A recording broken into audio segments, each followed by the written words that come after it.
नमस्कार. तर आमच्या वस्तात थंडाई हाऊसमध्ये थंडाई बरोबरच खपली गव्हाचा तुपातला सांजा, उडीद, हुलगा मार्ग, नाचणीची आंबी, बकऱ्याच्या पायाची आखणी म्हणजेच पाया सूप आणि हिवाळ्यात आणि पावसाळ्यात शरीरासाठी अत्यंत उपयुक्त उडीद व हुलगा मार्ग आणि सोया कॉफी.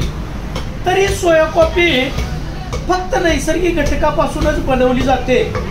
त्यात खारीक, सोयाबीन, बदाम, वेलची, दालचिनी, चारोळी, लवंग, दूध व चवीपुरती खडीसाखर अशा या नैसर्गिक घटकापासूनच बनवली जाते.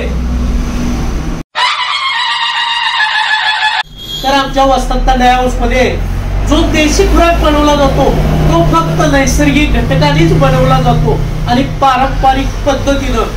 तर या खुराकमुळं आपल्या शरीराला जे प्रोटीन युक्त किंवा कॅल्शियम युक्त असे अनेक उपयुक्त घटक त्या खुराकपासून आपल्याला मिळतात. तर एक वेळ जरूर भेट द्या. धन्यवाद.